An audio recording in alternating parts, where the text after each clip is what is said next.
وإلى حضرة الشيخ ابن عبد السلام المسيسي، وإلى حضرة الشيخ أبو حسن السزيلي، وإلى حضرة الشيخ أبو عباس المرسي، وإلى حضرة الشيخ ابن عطية الإسكندري، وإلى حضرة الشيخ ابن عجيب الشيخ، وإلى حضرة أبويا سيد محمد النبي المكرم دواب أحمد سيدي والشيخ مربي روحي الشيخ محمد بن الكسندي قدس الله سره ونور ضريحه ويعني درجاتهم لهم الفاتحة. أعوذ بالله من الشيطان الرجيم. بسم الله الرحمن الرحيم. الحمد لله رب العالمين الرحمن الرحيم مالك يوم الدين. إياك نعبد وإياك نستعين اهدنا الصراط المستقيم صراط الذين أنعمت عليهم غير المغضوب عليهم ولا الضالين آمين. وإلى حضرة شيخنا خلنا وإلى حضرة حميد رسولا وإلى حضرة هاشم الأشعري وإلى إلياس رحي ينسح المحفوظ وإلى حضرة حجي عبد الرحمن وإلى حضرة أساس شمس العارفين وإلى حضرة ميمون الزبير وإلى حضرة طيف الوردي قدس الله سرهم ونور ذرهم وعيد نجاتهم لهم الفاتحة. أعوذ بالله من الشيطان الرجيم. بسم الله الرحمن الرحيم. الحمد لله رب العالمين الرحمن الرحيم مالك يوم الدين. إياك نعبد وإياك نستعين اهدنا الصراط المستقيم صراط الذين أنعمت عليهم غير المغضوب عليهم ولا الضالين آمين. ثم لآبائنا ولأمهاتنا وأجدادنا وجداتنا ومعلمين وأستاذنا ومشايخنا لهم الفاتحة. أعوذ بالله من الشيطان الرجيم. بسم الله الرحمن الرحيم. الحمد لله رب العالمين الرحمن الرحيم مالك يوم الدين. إياك نعبد وإياك نستعين اهدنا الصراط المستقيم صراط الذين أنعمت عليهم غير المغضوب عليهم ولا الضالين آمين. يا أرحم الراحمين يا أرحم الراحمين يا أرحم الراحمين فرج على المسلمين يا أرحم الراحمين يا أرحم الراحمين يا أرحم الراحمين فرج على المسلمين يا ربنا يا كريم يا ربنا يا رحيم أنت الجواد الحليم وأنت نعم المعين يا أرحم الراحمين يا أرحم الراحمين يا أرحم الراحمين فرج على المسلمين وليس نرجو سواك فادرك إلهي دراك قبل الفناء والهلاك يعم دنيا ودين يا أرحم الراحمين يا أرحم الراحمين يا أرحم الراحمين فرج على المسلمين نسألك وليقيم العدل كي نستقيم على هداك القويم ولا نطيع اللعين يا أرحم الراحمين أرحم الراحمين يا أرحم الراحمين فرج على المسلمين يا ربنا يا مجيب أنت السميع القريب ضاق الواسع الرحيم فانظر إلى المؤمنين يا أرحم الراحمين يا أرحم الراحمين يا أرحم الراحمين فرج على المسلمين بجاه طه رسول جد ربنا بالقبول وهب لنا كل سول رب استجب لي أمين يا أرحم الراحمين يا أرحم الراحمين يا أرحم الراحمين فرج على المسلمين واغفر لكل الذنوب واستر لكل العيوب واكشف لكل الكروب وكفي أذى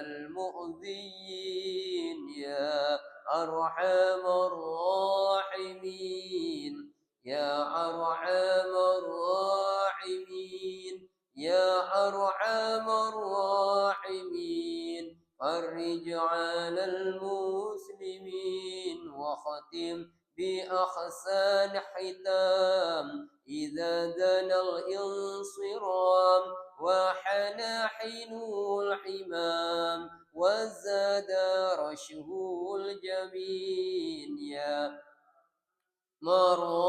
الراحمين يا أرحم الراحمين يا أرحم الراحمين فرج على المسلمين ثم الصلاة والسلام على شفيع الأنام والآل نعم الكرام والصحب والتابعين يا أرحم الراحمين يا أرحم الراحمين يا أرحم الراحمين فرج على المسلمين. الفاتحة.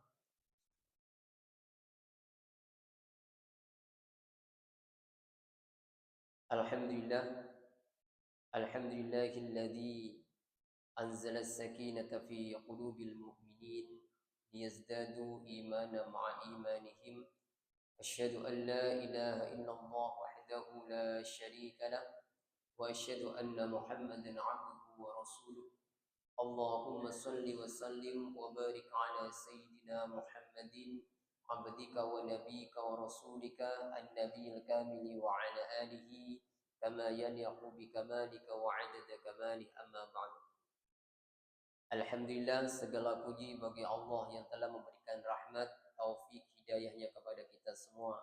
Pada malam hari ini kita bisa kembali bermuajah di majlis ini, di masjid yang kita cintai, Masjid Al-Ikhlas. Semoga Allah Subhanahu wa taala senantiasa melimpahkan keberkahan bagi kita semua, diberkahi usianya, diberkahi rizkinya, diberkahi keluarganya, diberkahi ilmunya serta diberkahi ibadahnya ala hadhihi niyah wa kulli niyatin shalihah. Al-Fatihah.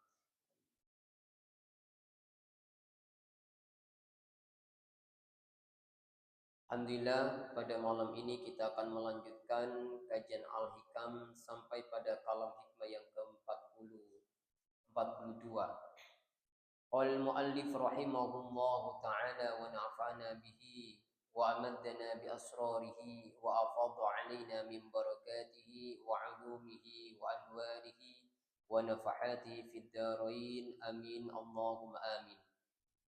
Al-haqqu laysa bimahjubin anka innamal mahjub anta 'anil nadri ilaih. Al-haqqu, adapun yang maha hak, yang sejatinya ada, Allah Subhanahu wa taala, laisa bimahjubin, tiada yang menghijab dia, angka darimu, tiada yang terhalang, tiada dia terhalang angka darimu.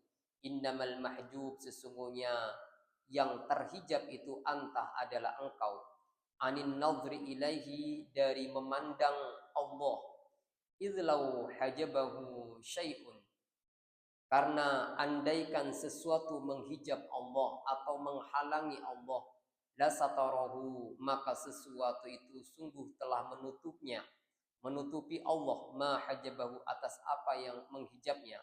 Walau kana lahu satirun, dan andaikan ada lahu bagi Allah satirun, adapun satir atau tutup atau penghalang, lakana liwujudi hasilun, maka sungguh ada wujudnya itu hasirun, terbatas, dibatasi. Hasirun, maka sesuatu itu membatasi Allah. Wa kullu hasirin li syai'in fahuwa lahu qahir. Maka setiap hasirin, setiap yang membatasi li syai'in terhadap sesuatu, fahuwa lahu qahir, maka ada lahu baginya qahir adalah berkuasa. Wa huwal qahiru fawqa ibadih, dan adapun Allah al-qahir adalah maha berkuasa fawqa ibadi, atas segala pada hamba-hambanya. Kalam hikmah ini kembali kita akan belajar tentang tauhid, tentang akidah yang membuat kita ini merasa bahwa sesungguhnya satu-satunya yang ada adalah Allah Subhanahu wa taala. Sementara kita dan seluruh makhluk Allah Subhanahu wa taala posisinya adalah diadakan oleh Allah. Maka hubungan antara Allah dan seluruh makhluknya adalah seperti hubungan antara objek asli dan bayangannya. Maka tidak mungkin objek yang asli itu terhalang oleh bayangan. Seperti yang disampaikan oleh guru saya, ketika ada perahu yang melewati sebuah sungai, maka kemudian di depannya ada bayang-bayang dari pohon kelapa, ya, ada bayang-bayang pohon kelapa, teruslah perahu itu melaju, maka tentu saja bayang-bayang pohon kelapa itu tidak akan bisa menghalangi laju dari perahu. Kenapa? Karena itu hanya bayang-bayang. Ya, jadi semuanya itu adalah bayangan dari Allah Subhanahu wa taala yang orang Jawa menyebut wayang. Wayang itu adalah bayangan saja. Maka sejatinya yang ada, yang wujud itu hanyalah Allah, sementara yang lain adalah adam atau tidak ada. Maka Allah Subhanahu wa taala disebutkan adalah wujud sejati, atau ada yang sejati, atau cahaya di atas cahaya, sementara kita, alam semesta dan makhluk yang lainnya ini hanyalah kegelapan saja, hanyalah bayangan saja. Maka sejatinya dari pandangan Allah kita ini tidak ada. Dari pandangan Allah tidak ada, tetapi kita kemudian menganggap diri kita ada. Makanya ada itu ada dua dalam tauhid. Ada yang disebut dengan ada mutlak atau wujud mutlak, dan ada namanya wujud mungkin. Wujud mutlak itu selamanya ada. Ya, selamanya ada. Dahulu dia ada, sekarang dia ada, dan nanti juga dia ada. Dia selalu ada. Nah, kemudian ada wujud mungkin. Dulu dia tidak ada, lalu kemudian ada, lalu kemudian setelah itu tidak ada lagi, setelah itu muncul lagi. Ini yang disebut dengan timbul tenggelam. Timbul tenggelam seperti yang dialami oleh Nabi Ibrahim ketika mencari Tuhannya.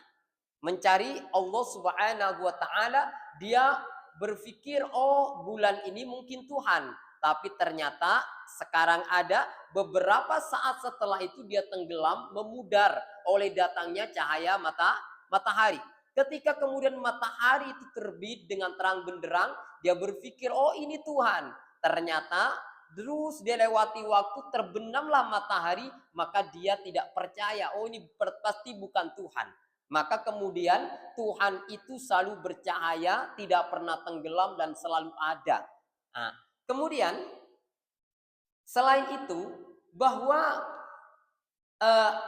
Allah Subhanahu wa taala yang maha ada ini, tidak ada yang bisa menghalangi kecuali ketiadaan. Ya, tidak ada yang bisa membatasi ada kecuali tiada. Kenapa? Karena lawannya ada adalah tiada. Tapi bagaimana mungkin tiada itu bisa menghalangi yang ada? Nggak mungkin, gitu ya. Nggak mungkin yang tiada itu bisa menghalangi yang ada. Bahkan keseluruhan alam semesta dan seluruh makhluk ini tertembus semuanya oleh ada. Yang disebutkan oleh Allah dalam Al-Quran, wa huwa ala kulli syai'in muhit. Dan dia atas segala sesuatu meliputi. Jadi kita semua makhluk ini diliputi oleh Allah Subhanahu wa taala. Tidak ada yang tidak dalam genggaman Allah. Semuanya dalam liputan Allah. Dan apa bedanya Allah dengan makhluk? Makhluk itu disebut dengan syai', sesuatu. Ya, sesuatu. Tetapi Allah bukan syai'. Karena dia wa huwa ala kulli syai'in qadir. Dia atas segala sesuatu berkuasa. Ya, atas segala sesuatu berkuasa. Karenanya ketika kita mengenal ini, oh iya, Allah tidak bisa dihalangi. Ya, tidak bisa dihalangi, tapi aku bisa terhalang dari Allah Subhanahu wa taala. Bagaimana ayatnya? La tudrikuhul absar wa huwa yudrikul absar wa huwal latiful khabir. Engkau tidak bisa menjangkau, pandanganmu tidak bisa menjangkau Allah. Sementara Allah, pandangan Allah, penglihatan Allah bisa menjangkau kalian. Bisa mengetahui kalian. Wa huwal latiful khabir. Adapun dia Allah Al-Latif adalah yang maha lembut, lagi maha mengetahui yang detail dari setiap diri manusia. Jadi ada alim, ada khabir. Kalau alim itu sifatnya mujmal atau global. Sementara khabir itu sifatnya detail atau tafsil. Jadi mengetahui dari semua sisi diri kita ini Allah khabir.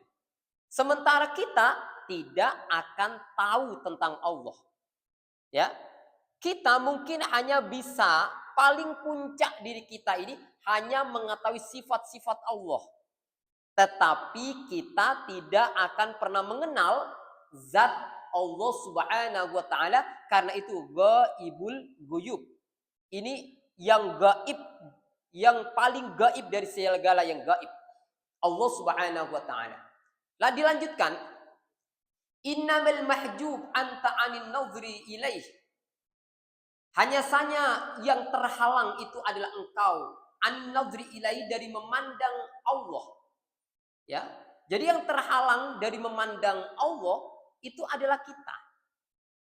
Nah, karenanya maka kita tidak bisa mengenal Allah dengan kemampuan kita, dengan usaha kita, dengan amal kita, bahkan dengan ibadah kita tidak bisa. Sehingga kemudian ketika Sayyidina Ali ditanya, wahai Ali, dari mana kau mengenal Allah? Araftu Rabbi bi Rabbi. Aku mengenal Tuhanku ya dengan Tuhanku. Tidak ada yang memperkenalkan aku kepada Tuhanku kecuali yang memang Tuhan memperkenalkan dirinya kepadaku. Ya. Kenapa? Karena kalau dari kita kepada Allah ada banyak penghalang. Tapi dari Allah ke kita tidak ada penghalang. Karenanya maka dari situ ma'rifat atau mengenal Allah sudah disampaikan di dalam Al-Hikam ini. Mengenal Allah itu bukan karena ibadahmu. Mengenal Allah itu bukan karena usahamu. Ma'rifat itu adalah hadiah yang diberikan oleh Allah Subhanahu wa taala kepada kita.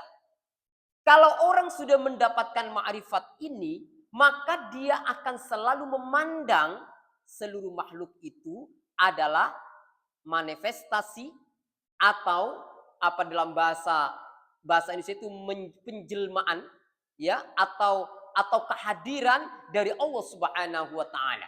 Sehingga dia apa? Dia akan menyayangi, cinta kepada Allah. Setelah dia cinta kepada Allah, nah maka dia akan mencintai makhluk seperti dia mencintai Khalik, Allah Subhanahu wa taala. Ya. Kemudian idlau hajabahu syai'un. Karena andaikan sesuatu itu menghijab Allah, la satarahu, maka sungguh sesuatu itu telah menutupinya, mahajabahu, atas apa yang menghalanginya. Jadi Jika sesuatu itu menghijab Allah, berarti dia menutupi Allah. Nah, dilanjutkan, walau kana lahu satirun lakana liwujudi hasirun. Dan andaikan ada baginya satir atau tirai yang menutupinya, lawujudi maka sungguh wujudnya, lawujudu lakana liwujudihi maka sungguh ada liwujudihi bagi wujudnya hasirun, apa yang membatasi. Ya, kalau Allah ditutup, bisa ditutup oleh makhluknya, berarti dia dibatasi. Wa kullu hasirin li syai'in fahuwa lahu qahir. Dan setiap yang membatasi sesuatu itu berkuasa. Berarti kalau misalnya Allah ditutupi oleh makhluknya, berarti makhluk itu berkuasa kepada Allah. Padahal tidak ada yang berkuasa ya kecuali Allah yang berkuasa kepada makhluknya. Wa huwal qahiru fawqa ibadih. Dia yang berkuasa atas semua hamba-hamba Allah Subhanahu wa taala. Nah, ini adalah perspektif atau pandangan tauhid yang harus menyatu dan menginternalisasi di dalam jiwa kita bahwa Allah Subhanahu wa taala selalu menjangkau kita. Selalu melihat kita, selalu menyaksikan kita. Tidak ada satu sisi, satu ruang pun yang tak terpantau, yang tak terjangkau oleh Allah Subhanahu wa taala. Semuanya ditembus oleh Allah Subhanahu wa taala. Maka apabila kita punya kesadaran seperti ini, maka yang tumbuh di dalam jiwa kita adalah tawakal kepada Allah. Kenapa? Karena dia qahir, karena dia yang berkuasa terhadap segala sesuatu. Maka kepada siapa kita tawakal, kepada siapa kita bersandar, ya kita bersandar kepada yang berkuasa. Berkuasa. Dia tidak hanya menguasai fisiknya, tetapi dia juga menguasai hati, menguasai pikiran, menguasai ruh seluruh manusia. Nah, inilah yang menjadikan kita kemudian tadi tawakal, bahkan berserah diri kepada Allah Subhanahu wa taala. Kenapa tadi? Karena kita diliputi oleh Allah Subhanahu wa taala. Kemudian yang kedua, kata Syekh Ramadan Buti, ada pelajaran suluk atau pendidikan yang dihadirkan oleh kalam hikmah ini. Apa pendidikannya? Dulu ketika kita berada di alam arwah, di alam di mana kita melakukan perjanjian primordial dengan Allah Subhanahu wa taala. Saat itu kita benar-benar merasa hanya Allah satu-satunya relasi kita. Hanya Allah satu-satunya yang menjadi tujuan kita, menjadi kesayangan kita. Tidak ada yang lain saat itu. Kenapa? Karena saat itu Allah Subhanahu wa taala hadir di hadapan ruh dengan sifat jamal, ya, jalal dan kamalnya. Dengan sifatnya yang perkasa, dengan sifatnya yang maha indah, dengan sifatnya yang maha sempurna. Sehingga tidak ada kebahagiaan yang paling besar, yang paling memuncak melebihi daripada dialog audiensi yang terjadi antara ruh dengan Allah Subhanahu wa taala. Kan di dalam di dalam surat Al-A'raf disebutkan wa idz akhadha rabbuka min bani Adam. Dan ketika Allah mengambil dari Bani Adam min duhurihim, dari sulubi mereka, dzurriyyatahum, ya, pada keturunan-keturunan mereka, wa asyhadahum ala anfusihim, maka kemudian Allah meminta kesaksian atas jiwa mereka, alastu birabbikum qalu bala syahidna, benarkah aku ini Tuhanmu? Lalu kemudian mereka semua berkata, tentu benar kami bersaksi engkau Tuhan kami. Intaqulu, agar jika kalian kemudian berkata yaumal qiyamati pada hari kiamat, tiada kalian berkata apa, inna kunna an hadza ghafilin, sesungguhnya ada kami tentang hal ini ghafilin, termasuk orang yang lalai. Itu artinya syahidna. Syahidna itu bukan hanya bersaksi lisan, tapi menyaksikan ruhnya, menyaksikan sirnya pada Allah Subhanahu wa taala. Maka tidak ada kebahagiaan yang paling kemuncak melebihi kebahagiaan ini. Karena kita semua pernah mengalami itu, pernah mengalami kebahagiaan puncak ini, maka seluruh kehidupan dunia ini tidak akan pernah bisa menandingi atas kebahagiaan yang pernah kita cerap di alam arwah tadi itu. Makanya tidak ada orang yang bisa bahagia dengan dunia, nggak ada. Elon Musk misalnya, dengan kekayaannya yang begitu luar biasa, dia mengatakan, ya, saya pernah baca artikelnya, saya nggak bahagia. Karena kebahagiaan itu tadi tidak ada di dalam harta itu. Kenapa? Karena dulu Elon Musk pun ruhnya dia pernah berjumpa dengan Allah Subhanahu wa taala. Pernah berjumpa dengan Allah. Makanya dunia ini tidak akan pernah bisa menandingi kebahagiaan yang dulu pernah dirasakan. Kenapa kita selalu kurang? Karena ini bukan yang sebenarnya kebahagiaan. Yang sebenarnya kebahagiaan itu adalah liqa'a wajhi rabbih. Berjumpa dengan Allah Subhanahu wa ta'ala. Dulu ada seorang pencari namanya Will Durant.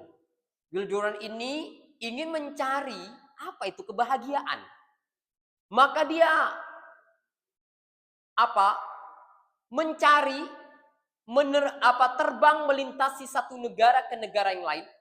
Dia mencari berbagai referensi klasik dari berbagai perpustakaan di dunia untuk dia mendapatkan hasil, ya, kesimpulan apa itu bahagia. Ya, ternyata setelah dia melintasi dari satu negara ke negara lain, dari satu perpustakaan ke perpustakaan yang lain, dia tidak menemukan definisi bahagia itu. Sampai kemudian ketika dia di dalam pesawat, ada orang di sampingnya, semacam tentara gitu, karena begitu lama dia tidak berjumpa dengan istrinya, dengan anak-anaknya. Maka kemudian saat itu tentara ini keluar dari pesawat itu, lalu dia lari-lari kecil dan menembus, ya, kerumunan orang-orang itu untuk bertemu untuk memeluk, bertemu dengan istrinya dan anak-anaknya. Maka setelah dia kemudian berpelukan satu sama lain, Will Durant itu kemudian membuat kesimpulan, oh ternyata bahagia itulah pertemuan dengan kekasih. Bahagia itu adalah pertemuan dengan kekasih. Jadi kekasih sejati kita siapa? Kekasih sejati kita adalah Allah Subhanahu wa ta'ala. Ketika nanti Allah memanggil kita, ya ayatuhan nafsul mutmainnah irji'i ila rabbiki radiyatan mardiyah fadkhuli fi ibadi wadkhuli jannati, itulah kebahagiaan puncak. Bahkan orang yang ada di surga itu belum tentu bahagia. Jadi kan kita ini kan berharap semua masuk surga. Tapi kenapa orang di surga itu masih berdoa kepada Allah? Kalau dia berdoa berarti masih ada, ya, ada kenikmatan yang levelnya lebih tinggi daripada surga. Ya kan? Kan di dalam surga ada yang berdoa Rabbana atmim lana nurona waghfir lana innaka ala kulli syai'in qadir. Rabbana, wahai Tuhan kami, atmim lana, sempurnakan bagi kami nurona, cahaya kami. Nurona, waghfir lana, dan ampunilah kami. Ini orang di surga masih minta ampun kepada Allah. Berarti kalau ada minta ampun berarti ada sesuatu penghalang untuk menuju tujuan yang sejati. Karena kan ighfar itu kan menghapus penghalang. Ya, menghapus penghalang. Nah, jadi kita kalau istighfar itu menghapus penghalang. Apa yang menghalangi kita dengan rahmat Allah? Ya dosa. Maka dihapus itu. Wa waghfir lana innaka ala kulli syai'in qadir. Sesungguhnya engkau atas segala sesuatu berkuasa. Nah, ini artinya bahwa di surga itu masih belum terminal terakhir untuk orang merengkuh kebahagiaan. Ada kebahagiaan puncak yang bahkan tak terbatas, ya, tak terbatas nilainya apa? Berjumpa dengan Allah Subhanahu wa taala. Tapi katanya guru saya, kerinduan kepada Allah bukan seperti kerinduan kepada makhluk. Kalau rindu sama makhluk itu bertemu sudah hilang rindunya, ya kan? Dengan istri nggak ketemu 1 minggu misalnya kan kangen. Tapi kemudian setelah ketemu, ya udah 2 hari 3 hari udah tengkar lagi, ya hilang kangennya, ya. Yang ada bertengkar lagi itu biasa, gitu kan? Tetapi Allah Subhanahu wa taala beda. Allah itu Allah ketika kita rindu sama Allah, kerinduan tanpa akhir. Karena setiap detik itu selalu berbeda. Setiap kondisi selalu berubah, berbeda-beda. Ya coba, kita ini sudah melewati berapa Jumat atau berapa hari Minggu. Tapi setiap hari Minggu itu beda suasananya. Beda suasananya. Minggu kemarin sama minggu sekarang beda suasananya. Ya kan? Kejadiannya, peristiwanya itulah tajalli dari Allah Subhanahu wa taala. Betapa sesungguhnya setiap kondisi, setiap situasi itu unik bagi kita. Ya, kita tidak akan pernah menemukan dua kenyataan dalam waktu yang berbeda. Kata seorang filosof, kita tidak akan pernah melewati jembatan yang sama dengan kondisi dan keadaan yang sama. Mungkin sungai itu sama, tapi yang mengalir di atas sungai itu sudah berbeda. Itu adalah keunikan Allah Subhanahu wa taala. Jadi kerinduan kepada Allah adalah rindu tanpa akhir. Nah, kemudian dulu kita pernah berjumpa nih dengan Allah Subhanahu wa taala. Makanya kita ini kangen. Tapi kita ini salah. Oh, mungkin ini yang bikin saya bahagia ya. Mungkin ini yang bikin saya, oh saya ini bahagia kalau saya punya ini ya. Ternyata setelah punya ini nggak bahagia. Nggak juga bahagia. Punya itu jabatan ini kok juga nggak bahagia. Karena sesungguhnya itu hanya jembatan-jembatan untuk nanti memberitahukan bahwa akhir terminal kita itu sebenarnya bukan ini. Ini semua hanya jalan. Dunia dengan semua apa yang ada di dalamnya itu hanya jalan, wasilah. Sementara tujuannya adalah Allah Subhanahu wa taala. Nah, kemudian kata Syekh Ramadan Buti, dulu kita ketika berada di alam arwah, kita ini sadar. Tapi sekarang kita lalai. Dulu di alam arwah, kita ini tahu. Ya, tahu. Tapi sekarang kita ya bodoh. Ya, dulu di alam arwah, kita ini dekat sama Allah, qarib. Tapi sekarang kita ini jauh dari Allah. Bukan Allah yang jauh dengan kita, tapi kita yang jauh dengan Allah. Kita yang jauh dengan Allah Subhanahu wa taala. Kalau Allah selalu dekat dengan kita. Wa nahnu aqrabu ilaihi min hablil warid. Kami jauh lebih dekat daripada urat nyawa. Nah, kenapa kita ini jauh dengan Allah? Karena sesungguhnya manusia ini telah diintervensi dan dilalaikan oleh jasadnya. Jadi kan seperti ruh ini kemudian terjebak di lumpur. Lalu kemudian mendefinisikan aku ini lumpur. Ya, aku ini lumpur, aku ini tanah, bukan ruh. Ya, sehingga kemudian kita mendefinisikan kita ini apa tadi? Tanah. Sehingga banyak waktu kita ini habiskan untuk melayani tanah. Melayani yang fisik ini. Sampai kita lupa kepada ruh. Coba, mana lebih penting menurut kita? Makan dan ngaji. Gitu ya, dan ngaji. Yang ngaji tauhid misalnya. Lebih penting makan dong. Nah, mana lebih penting bagi kita ya shopping ke mall atau kita zikir? Lebih penting shopping dong. Ya, kenapa? Karena moyul atau kecenderungan kita ini lebih banyak berkhidmat kepada fisik. Sehingga kemudian kita mendefinisikan di kita fisik. Kan bukankah yang paling kita layani adalah yang paling kita cintai? Ya toh? Yang paling sering kita layani adalah yang paling kita cintai. Kalau kecintaan kita ini tertuju kepada fisik, ya yang kita lain yang fisik ini. Ya, kita ini fisik aja. Coba pikiran. Mana orang yang cinta sama pikirannya? Enggak. Coba berapa buku yang kita baca setiap bulan? Ya, lihat aja, lihat buku ada di rak buku itu, lihat saja. Dibaca ya belum tentu. Itu artinya bahwa asupan pikiran kita kurang, tapi asupan fisik kita banyak. Baca Quran. Oh, Al-Quran di berbagai sisi banyak Qurannya. Tapi berapa kali kita baca Quran setiap hari? Berapa juz kita baca Quran setiap hari? Ya kan? Pertanyaan kita itu. Ya, kalau hanya ornamental ya banyak. Ada baca ayat kursi, letakkan di dinding tuh banyak. Ya, belum tentu dia baca ayat kursi.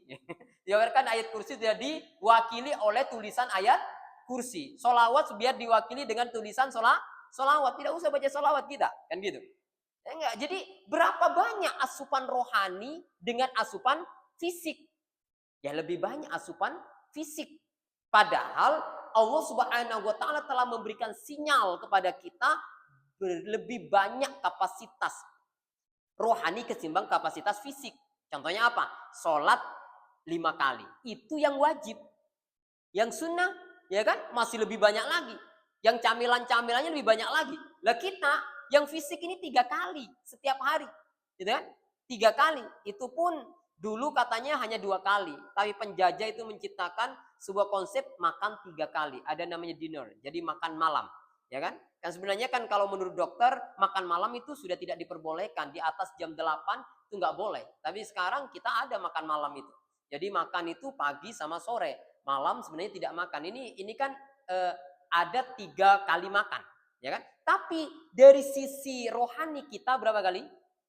5 kali makan. Berarti sesungguhnya asupan rohani itu saja lebih banyak daripada asupan fisik. Nah, tetapi karena kita lalai tadi, lalai apa? Oh, diri saya ini yang fisik. Sehingga kemudian kita banyak memenuhi yang fisik. Coba, kalau kita ini dipanggil bos, ya, dering saja sudah kita apa? Sudah tersentuh hati kita ini. Tersentuh langsung ada apa ini? Kalau panggilan Allah, berkali-kali nggak tersentuh kita. Ya toh? Ini artinya yang paling menjadi kecondongan kita apa tadi? Yang fisik, kebutuhan fisik, bukan kebutuhan rohani. Nah, kemudian apa sebenarnya penghalang? Ya, penghalang kita dengan Allah Subhanahu wa taala. Maka itulah mengapa agama ini diturunkan sebenarnya adalah bertujuan untuk melepaskan penghalang-penghalang itu. Dulu sudah pernah saya sampaikan di sini. Pertama, penghalang kita adalah pikiran kita. Yang kedua, penghalang kita adalah hawa nafsu kita. Yang terakhir, penghalang kita dengan Allah adalah keakuan kita. Karenanya maka kemudian agama dikemas dengan arkanuddin, rukun agama ada 3. Apa itu? Akidah, syariah, dan akhlak. Ini tidak bisa dipisahkan ini. Akidah, syariah, dan akhlak. Akidah itu untuk apa? Akidah ini sebenarnya dihadirkan untuk bisa menghilangkan kebodohan. Karena tadi penghalang kita dengan Allah adalah kebodohan atau pikiran ini. Maka kemudian ada akidah yang benar. Akidah yang benar. Ya, akidah apa? Akidah kalau dalam kalangan aswaja ada namanya akidah Asy'ariyah yang memadukan sebenarnya mempertemukan antara Mu'tazilah dan Jabariyah. Kalau Mu'tazilah hanya menggunakan pikiran saja, kalau Jabariyah terserah Allah saja. Nah, ini kalau Asy'ariyah itu memadukan antara Jabariyah dan Mu'tazilah. Sehingga orang itu usaha jalan, tapi tawakal juga harus yakin, harus mantap kepada Allah Subhanahu wa taala. Ya kan? Jadi akidah. Akidah ini penting karena ini adalah merupakan apa? Merupakan asal ilmu. Makanya apa tadi? Bahwa mengenal Allah itu adalah asalnya agama. Jadi pokok agama itu mengenal Allah Subhanahu wa taala. Dia melalui akidah. Lah tadi itu kebodohan ini tidak akan pernah bisa lepas kalau orang itu tidak taklim. Tidak belajar. Ya, tidak belajar ilmu tentang akidah ini. Ya. Sehingga kemudian kalau salah kita memahami Tuhan, maka salah kita menyikapi sesuatu. Misalnya, Tuhan itu ada di arsy, sana itu sana. Jauh sekali dari saya. Ya toh? Karena dia memahami bahwa Allah itu arsy saja, tidak dengan makalah-makalah yang lain yang ada dalam Al-Quran, maka kemudian dia melakukan kemaksiatan itu gak jadi masalah. Udah ditutup aja pintu, Tuhan gak tahu. Ya toh? Tuhan di arsy sana. Gak tahu dia. Jadi kita melakukan apa saja dia gak tahu. Ya, makanya udah dia melakukan maksiat terserah saya. Ya tak? Tetapi kalau dia paham bahwa wa huwa ma'akum aynama kuntum wallahu bima ta'maluna basir. Dia bersama kamu di mana saja kamu berada, maka dia akan selalu merasa dipantau oleh Allah. Diliputi oleh Allah. Di mana saya mencari tempat yang sepi dari Allah? Enggak ada. Itu kan ini kan akidah. Sehingga kan ada seorang murid yang membuat iri murid-murid yang lainnya. Karena dia seperti menjadi murid kinasi bagi gurunya. Maka untuk kemudian mengetahui derajat dan makomnya dia, apa yang dilakukan guru? Sekarang kalian coba saya tugaskan sekalian semua untuk membawa ayam ke sebuah tempat yang paling sepi, dan di tempat yang paling sepi itulah kau menyembelihnya. Semua muridnya berhasil menyembelih ayam itu. Kenapa? Karena mereka berhasil menemukan tempat yang sepi. Dari siapa saja. Maka satu murid yang kinasi ini tidak bisa. Dia membawa ayamnya dalam keadaan hidup masih. Ditertawai sama murid-murid yang lain. Tuh. Kenapa kamu tidak bisa menyembelih ayam itu? Ya wahai guru, aku tidak menemukan tempat yang sepi dari Allah. Aku tidak menemukan tempat yang sepi dari Allah Subhanahu wa taala. Fa ainama tuwallu fasamma wajhullah. Kemana saja engkau berpaling, maka di sana ada Allah. Kamu menghadap kepada Allah Subhanahu wa taala. Kemudian yang kedua apa? Penghalang yang kedua setelah kebodohan adalah hawa nafsu. Maka hawa nafsu itu dengan syariah. Karena kan soal-soal syariah kan males kan adanya. Mau sholat males, mau ngaji males, mau sedekah males, ya kan? Maka kemudian hawa nafsu itu sukanya males, dan kalau dia nggak malas punya kepentingan. Ini nafsu itu. Semangat sekali dia bersedekah, ternyata punya kepentingan. Katanya seorang ustadz itu kalau bersedekah dapat 10 kali lipat. Makanya dia semangat sedekahnya itu. Jadi karena ada kepentingan. Ya, malas, kalau nggak malas semangat berarti ada kepentingan, itu hawa nafsu. Maka hawa nafsu ini beda, tidak cukup hanya dengan taklim. Tidak cukup hanya belajar, ilmu kan banyak sekarang. Ya, ibu-ibu belajar parenting, ya, belajar apa? Menjadi orang tua, banyak sekarang pelatihannya. Tapi tetap aja marah sama anaknya. Marah terus sama anaknya, ini parentingnya apa? Nggak ngefek. Nah itu kenapa? Karena ini hanya sekedar learning, belajar aja. Tetapi tidak ada namanya mujahadah. Mujahadah, latihan-latihan. Apa yang mujahadah? Itu penting untuk mengendalikan nafsu. Karena kalau nafsu ini tidak tergandali, pikirannya nggak jalan. Coba kalau orang sudah sangat benci sama Pak Jokowi, semuanya dari dia itu jelek. Itu artinya setelah benci itu pikirannya itu apa? Nggak jalan. Atau terlalu cinta. Terlalu cinta sama orang, itu semua dari orang itu baik semua. Ya kan? Nggak bisa netral sudah. Kenapa tadi? Karena itu nafsu. Tetapi orang yang mampu mengendalikan nafsu, pikirannya juga bisa terkendali. Pikirannya bisa terkendali. Makanya orang, kata guru saya, orang yang pengetahuan itu belum tentu efektif kalau tidak mampu mengendalikan nafsu. Coba, siapa yang paling tahu bahaya rokok? Yang paling tahu bahaya rokok itu dokter. Tapi banyak dokter, kata teman saya, dokter itu hanya kata-katanya yang suci. Tapi di belakang terkadang bertentangan dengan apa yang dikatakan. Mungkin juga guru-guru itu mungkin seperti itu. Ya, kalau kata-katanya suci, ya, ternyata kalau di belakang itu non suci, ya.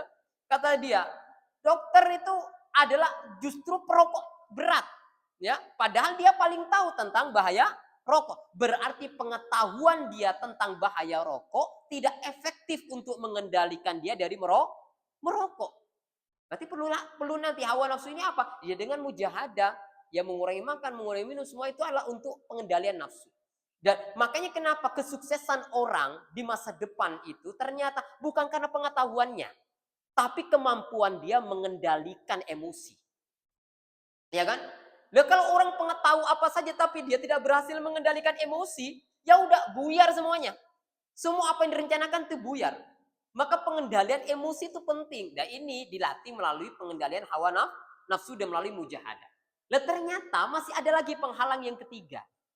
Apa itu? Penghalang yang ketiga adalah keakuan. Itu diretas dengan akhlak. Ya, keakuan itu apa? Kita ini sekarang kan ngaku-ngaku. Ngaku-ngaku saya ya, oh, kalau saya yang rintis ini nggak mungkin ini berdiri. Kalau tidak saya ini, nah, kadang-kadang banyak yang membuat orang banyak menderita itu karena egonya. Egonya tersentuh. Kalau dia nggak punya ego, ya dia nggak mungkin mudah tersakiti. Kata guru saya, kalau orang nggak punya ego itu, nah, seperti ruangan. Kamu medang ruangan ini nggak akan pernah hancur ruang. Ruang ini nggak akan pernah hancur. Ruangannya hancur, tapi ruang nggak akan pernah hancur. Kamu lelah sendiri untuk memukul ruang itu.